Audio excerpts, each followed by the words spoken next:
Welcome to the deep dive. We take one powerful book, distill its core insights, basically giving you what you need to know without getting swamped by information. Think of it as your shortcut to understanding the key ideas and, crucially, putting them to work. Exactly. And for this deep dive, our mission is pretty clear.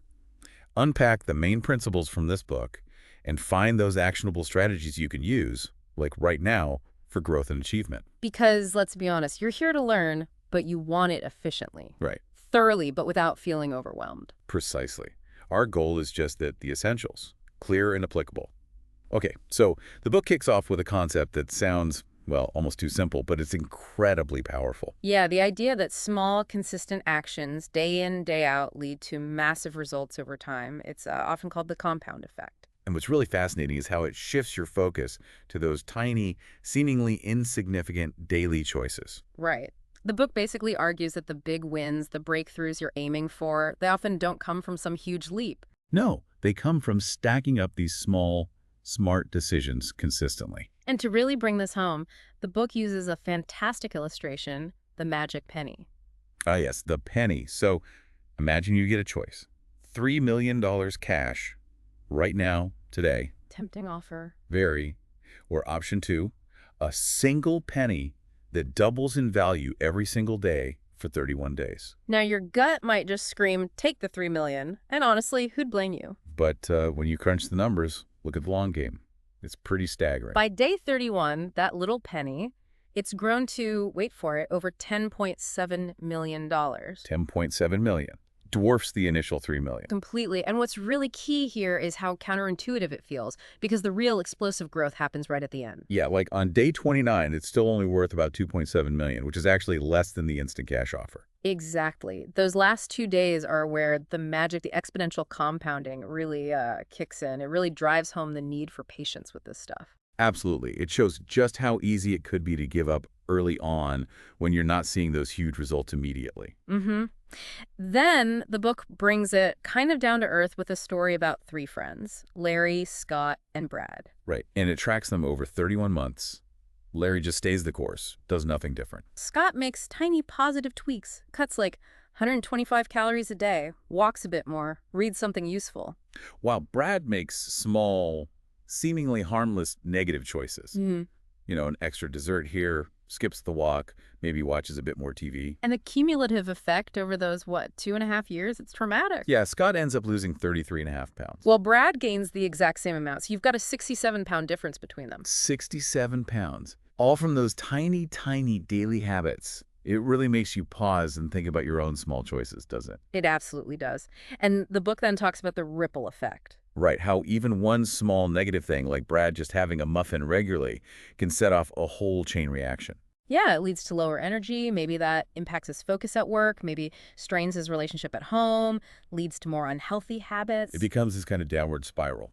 But conversely, Scott's small positive steps create what the book calls a bounty of positive results. It shows the compound effect working powerfully in the other direction, too. And the really critical point the book hammers home is that this isn't random. It's not luck. No, it's predictable. It's measurable. You make consistent, small, positive choices, you will see positive results over time. It's almost mathematical. Okay, so the power of small, consistent actions, got it. But the book argues there's something even more fundamental you need first. A foundational piece. Taking 100% responsibility for your life. Everything. Yeah, and this really forces you to look inward, doesn't it? How often do we point fingers when things aren't quite right? Oh, all the time. Yeah. My boss, my coworkers, the traffic, the weather. Exactly. The book really stresses owning it. All your actions, sure, but also your inactions, and maybe most importantly, your responses to whatever life throws your way. Blaming it just keeps you stuck. Yeah. And it takes away your power to change things. It absolutely does. You can't steer a parked car. Good analogy. Yeah. I remember when I first truly grasped this idea myself, it was genuinely transformative. A huge turning point. And to illustrate how shifting your internal focus can change external reality, the book shares this really powerful story about a Thanksgiving journal. Ah, yes, the journal idea. Basically, the person decided to write down just one thing they appreciated about their partner every single day for a whole year. A whole year. That's commitment. It is. But what's fascinating is how that simple, consistent act of focusing on the positive completely shifted the dynamic of the relationship. It wasn't just about making the other person feel good, though it did that too. No, it actually changed the writer's own perspective, their own behavior towards their partner. It demonstrates that connection between our thoughts, our focus, and our actions. hmm The book also touches on this idea of luck. Yeah, suggesting that what we often call luck isn't just random chance falling from the sky. Right. It's more about uh, being prepared, Mm. recognizing opportunities when they arise, and crucially, acting on them. It contrasts someone like, say, Richard Branson, who's known for jumping on opportunities. With a sort of hypothetical person who just lets chances slide by because they hesitate or don't act. And to really nail this down, the book brings in a quote from Jim Rohn. Oh, yeah. He said something like, "The day you graduate to adulthood is the day you take complete responsibility for your life." Wow. That's a high bar, but a powerful one. Okay, so we're taking responsibility. What's next? How do we make the changes? Well, the next essential step the book lays out is cultivating awareness. You can't change what you don't see. So it starts with just noticing your current choices. Exactly. If you want to improve something, finances, health, skills, whatever the absolute first step is to become consciously aware of what you're actually doing right now. Makes sense. And the book strongly advocates for tracking, diligently tracking the specific behaviors related to the area you want to improve. Like keeping score. Precisely. You can't manage what you don't measure. You need that baseline. I actually did this years ago with my spending. Yeah. Just kept a tiny notebook, wrote down every single penny I spent for 30 days. No judgment, just tracking. And what happened? Honestly, it was eye-opening, shocking even in some ways. But that simple act created this whole new awareness and led directly to better financial habits, new disciplines. It wasn't complicated, just consistent. And that ties right back into another Jim Rohn insight the book mentions. What's simple to do is also simple not to do. Ah, yes. The easy things are easy to skip. Exactly. The magic isn't in the complexity of the tracking, it's in the consistent execution of that simple act. And the book gives examples, right? Tracking food intake, exercise, practice time for a skill, sales calls. Even tracking positive interactions in relationships, it applies everywhere. So here's a little challenge, maybe inspired by the book. Mm. Pick one habit, just one thing you want to improve, and track it meticulously for just 1 week. Just 7 days, see what you notice. And then, if you're up for it, try extending that to 3 weeks.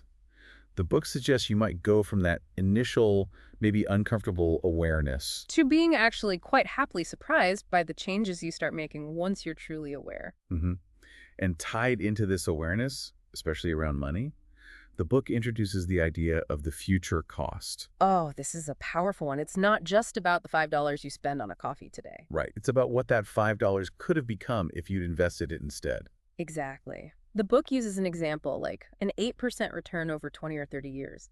That small purchase today could effectively cost you many times more in lost future growth. It makes you think twice about those impulse buys, doesn't it? Mm-hmm. That $1 item at the checkout might actually represent nearly $5 of your future wealth disappearing. It definitely encourages more mindful spending. Yeah. It's about understanding that compounding works with money growth just as powerfully as it works with habits. Your earnings start earning their own returns over time. Okay, so awareness is key. Tracking helps build it. Now, how do we keep it going? How do we maintain that positive change? This brings us to the crucial role of consistency in building momentum, what the book calls Big Mo. Big Mo. I like that. Consistency, the book argues, is maybe one of the biggest yet most underrated competitive advantages you can have. How does it illustrate that? Well, there's a great analogy of 2 airplanes flying to the same place, say New York. Oh. Plane A takes a direct route, steady speed. Plane B might actually fly faster when it's in the air, but it keeps making detours, landing, taking off again. All that starting and stopping. Exactly. Which plane gets there first? Always plane A, the consistent one. That constant stopping and starting just kills your momentum, your big mo. That makes sense. And there's another analogy too, right? The water well. Ah, the hand-pumped water well. Wow. Yeah. You have to pump a lot of hard, consistent effort initially just to get that water flowing. Right. It takes work to prime the pump. But if you stop pumping too soon, before the water's really gushing. All that effort is wasted, the water level drops back down, and you have to start all over again. You lose the momentum. Precisely. And critically, the book points out that this works both ways. Negative habits also build momentum. Oh, that's a sobering thought. Yeah. Just like small, consistent, positive actions compound into great results. Small, consistent, negative actions compound into, well, not so great results. It's a snowball effect, good or bad. So consistency is king. The book mentions Michael Phelps, right? Yes, his incredible dedication with his coach, Bob Bowman. 12 years of relentless, consistent training that built almost unbeatable momentum. Unstoppable big no. Exactly. And you see it in business, too. Think about Apple with the iPod. It wasn't an overnight smash hit initially. No, it took time, consistent improvements, building that user base. Until eventually it hit a tipping point, gained massive big mo, and dominated the market. Same with YouTube's slow growth, then a viral moment like Lazy Sunday, and boom, market dominance fueled by that built-up momentum. So Big Mo is like this Mhm. self-sustaining energy you build up.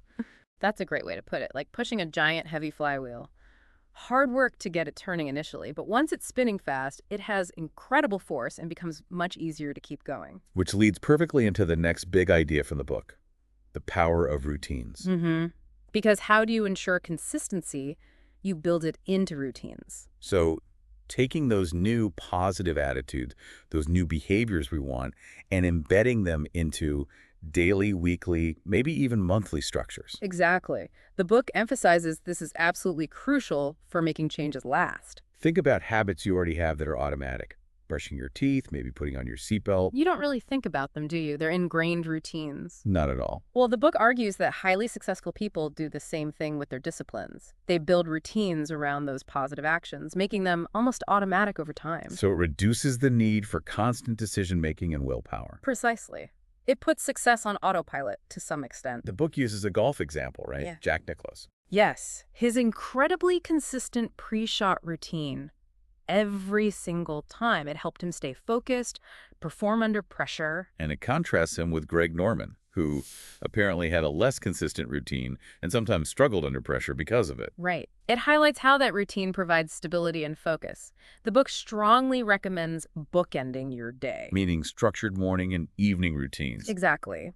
The author shares their own morning routine, things like gratitude, setting intentions, identifying the day's most valuable priorities, or MVPs. And the evening routine. Things like reviewing the day, maybe journaling insights or lessons learned, reading something inspirational before bed. It creates a powerful framework. Like setting yourself up for success first thing, and then consciously closing out the day. Though the book also adds little caution, don't let your routines become too rigid. Shake them up occasionally to avoid getting stale. Good point. Keep it fresh. And it mentions a rhythm register. Yeah, that's basically just a simple way to track your consistency with a new habit. Like a calendar where you just put a check mark if you did the thing that day. Gives you that visual feedback on your streak. Exactly. But another really important piece of advice here is don't try to do too much too soon. Ah, the classic New Year's resolution mistake. Right. The book uses an example of someone, let's call him Richard, who dives into this super intense, unsustainable workout plan. And burns out after a week. Pretty much. The key, the book stresses, is to build habits that are maintainable for the long haul. Start small, be consistent, then gradually increase. Sustainable consistency beats short bursts of intensity every time. Which leads us naturally to think about the environment around us and the people we associate with. Right. The book has a really powerful statement here. You get in life what you create and what you tolerate. Oof, that hits home, what you tolerate. It talks about the input, right? Media, information, Yeah. basically garbage in, garbage out. Yeah, urging you to be really mindful about what you're feeding your brain, because that shapes your mindset, your outlook. And then it dives into the impact of our social circles, highlighting research, I think, by Dr. David McClellan. That's the one. Showing that your reference group, the people you hang out with most, can determine up to 95% of your success or failure in life. 95%, that's huge. It's massive. And it reinforces Jim Rohn's famous teaching. We become the average of the 5 people we spend the most time with. So you really need to choose your circle carefully. Absolutely. The book suggests categorizing your associations, maybe people you need to limit exposure to. The drainers or negative influences. Right. Then people you want to actively associate more with, the positive influences. And finally, seeking out mentors and role models, expanding your circle upwards. I remember the author sharing an experience like just driving to a more affluent area, Teheran, just to be in that environment, to soak up that aspirational vibe. Yeah, changing your environment can really shift your perspective and standards. And the book strongly recommends having a peak performance partner. Someone you check in with regularly, who holds you accountable, gives you honest feedback, pushes you, like the author's weekly call with Landon Taylor. That accountability piece seems crucial. Hmm. And actively seeking mentors. Definitely. Finding people who've already achieved what you want to achieve and learning from them. The book shares examples like Paul J. Meyer or Harvey Mackay, who consistently used coaches and mentors. So it's about consciously designing your environment and your network. Yes, and consciously deciding what you will not tolerate: negativity, mediocrity, excuses both in others and in yourself, raising your standards across the board. Okay, makes sense. So we've got consistency, routines, environment. What's the final piece? How do we really ramp things up? The book calls this final stage acceleration, multiplying your results. How does that work? It's about putting in that little bit of extra effort, going slightly beyond what's required or expected, and how that small extra push can lead to disproportionately larger results. Like compound interest on effort. Kind of. The book uses a weightlifting analogy. You push out your target 12 reps. Yeah, and you feel like you're done. But if you can grit your teeth and push out just 3, 4, 5 more reps, that's where a lot of the real muscle growth happens. That extra effort multiplies the impact. Arnold Schwarzenegger called it the cheating principle, right? Getting those assisted reps in. Exactly. Or in running, you hit your goal distance, but then you push yourself to go just a little bit farther. That extra bit makes the difference. And the book even revisits the magic penny idea here. Oh, yeah. It shows that if you could somehow double that penny, just one extra time per week during that month, the final amount isn't just a bit more, it skyrockets into hundreds of millions. That little extra has an exponential payoff. Wow. So it's about competing against yourself, always trying to exceed your own previous best. Yes, viewing yourself as your toughest competitor and looking for opportunities to go beyond expectations, to create a wow moment. Like Oprah giving everyone in her audience a car for her season opener. That was definitely beyond expectations. That's a perfect example, blasting past what anyone thought was possible. The book encourages finding ways to do the uncommon. Things most people just aren't willing to do. Right. Sending a Thanksgiving card when everyone else sends Christmas cards. Making that extra follow-up call. Over-preparing for a meeting. The author shares a story about delivering a sold sign personally in their real estate days, right? Yeah. Just that extra touch. Exactly. Those little extra mile efforts. And it contrasts this with a story about someone missing out on their dream job because they didn't go the extra mile. They didn't fly out for the interview when they could have. Ouch. A painful lesson. Yeah. It's about adopting a shock and awe approach, sometimes relentless effort, incredible attention to detail, exceeding expectations consistently. Like influencing someone through an unexpected channel or just showing up more prepared, dressed better than necessary. It all contributes to building a reputation for excellence. And that reputation, the book argues, acts as a multiplier for all your future efforts. People notice. Opportunities come to you. Your efforts have more leverage. Precisely. That extra 5% effort can yield 100% or 200% better results down the line because of the acceleration effect. So pulling it all together, we've covered a lot of ground in this deep dive. We have, from the power of tiny habits compounding over time, To taking full responsibility, tracking your actions, building momentum through consistency, leveraging routines, shaping your environment and associations. and finally accelerating your results by going the extra mile. But the book ends, and so should we, perhaps, with a really vital reminder. Which is, Learning this stuff is great, understanding it is important, but none of it means anything. if you don't actually do anything with it, execution is everything. Exactly. This deep dive, like the book itself, isn't just for information. It's meant to spark action, to help you get tangible results. Consider these principles a guide, something to come back to long term. The book suggests revisiting it whenever you feel yourself slipping, when consistency wavers, when motivation dips. It's a tool. My real hope is that you take these ideas and achieve significant things. That's the real measure of impact. And the final word from the book is really a call to action. Take one step, just one small positive step today, based on something you've heard. Don't wait for the perfect moment. Just start. Because ultimately, the promise of the compound effect is that those consistent positive choices, even when the results aren't immediately obvious, They will build on each other. They will compound, and they will eventually lead you to heights of success you might not even imagine right now. have confidence in that process. Have confidence in your ability to implement it. The potential for incredible results is absolutely there for you.